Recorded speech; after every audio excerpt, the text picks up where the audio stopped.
നമ്മൾ ഇന്ന് പോകുന്നത് elephant rehabilitation centre, Kappukad, Kottoor, Trivandrum. 176 ഹെക്ടറിലായി വ്യാപിച്ചു കിടക്കുന്ന വിശാലമായ ഒരു റീഹാബിലിറ്റേഷൻ സെൻ്ററാണ് ഇത്. ഇവിടേക്ക് പോകുന്ന വഴി ഫുള്ളും പച്ചപ്പിനാൽ നിറഞ്ഞ ഒരിടമാണിത്. കൂടുതലും റബ്ബർ മരങ്ങളാണ്.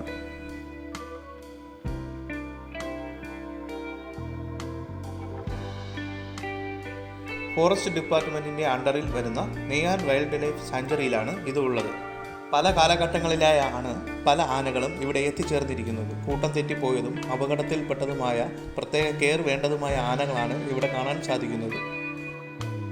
അഡൽട്ടിന് 60 രൂപയും ചൈൽഡിന് 45 രൂപയുമാണ് ഇവിടെ എൻട്രി ചാർജ് വരുന്നത്. കൂടാതെ പാർക്കിങ്ങിനും ക്യാമറയ്ക്കും എക്സ്ട്രാ ചാർജുകളും ഉണ്ട്.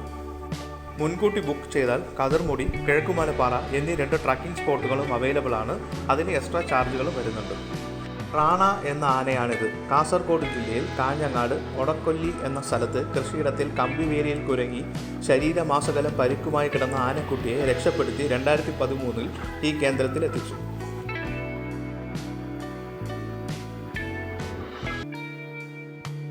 ഞാൻ വർഷങ്ങൾക്ക് മുൻപ് ഇവിടെ വന്നപ്പോൾ ഇതുപോലെ പേരും ഇൻസിഡൻറ്റും രേഖപ്പെടുത്തിയ ബോർഡുകൾ എല്ലാ ആനകൾക്ക് മുന്നിലും കാണാമായിരുന്നു. എന്നാൽ ഇന്ന് നവീകരണത്തിൻ്റെ ഭാഗമായി ബോർഡുകൾ പലതും എടുത്തു മാറ്റിയിട്ടുണ്ട്. 4 കുട്ടിയാനകളെയാണ് ഇവിടെ പാർപ്പിച്ചിരിക്കുന്നത്.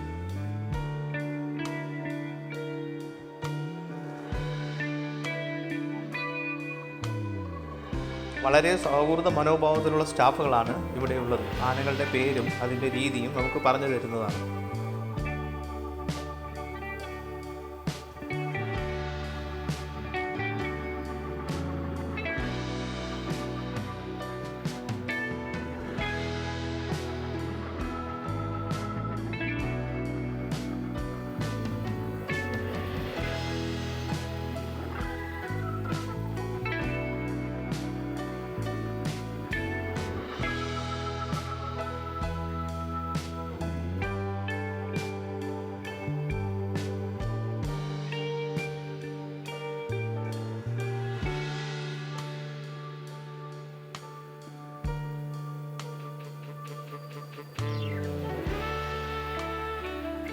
ഇവിടെ നമുക്കൊരു മുന്നറിയിപ്പ് ബോർഡ് കാണാം. ചീങ്കണ്ണിയുടെ ആക്രമണത്തെക്കുറിച്ച്. ജാനുവരി, ഫെബ്രുവരി മാസങ്ങളിൽ പ്രചണ്ഡകാലമായതിനാൽ വെള്ളത്തിലിറങ്ങുന്നവർ സൂക്ഷിക്കുക എന്നുള്ള ഒരു ബോർഡാണത്.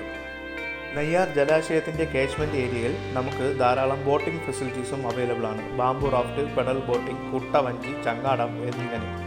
ഇവിടെ എത്തുന്ന സന്ദർശകർക്ക് ഒരു പ്രധാന ആകർഷണമാണ് ഇവിടെ ആനകളെ നെയ്യാർ ജലാശയത്തിൽ കുളിപ്പിക്കുന്ന ഒരു കാഴ്ച. പക്ഷേ അത് കാണാനായി രാവിലെ 8:30-ക്കും 9 മണിക്കും മുന്നേയായി തന്നെ ഇവിടെ എത്തിച്ചേരേണ്ടതുണ്ട്.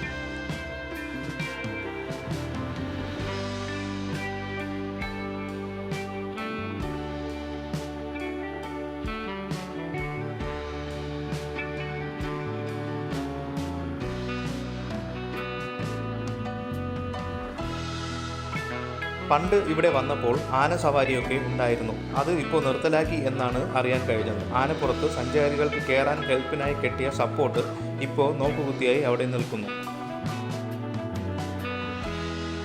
ആന സവാരിയൊക്കെ ഉണ്ടായിരുന്ന കാലത്ത് ധാരാളം വിദേശ ടൂറിസ്റ്റുകളെയും നമുക്കിവിടെ കാണാമായിരുന്നു.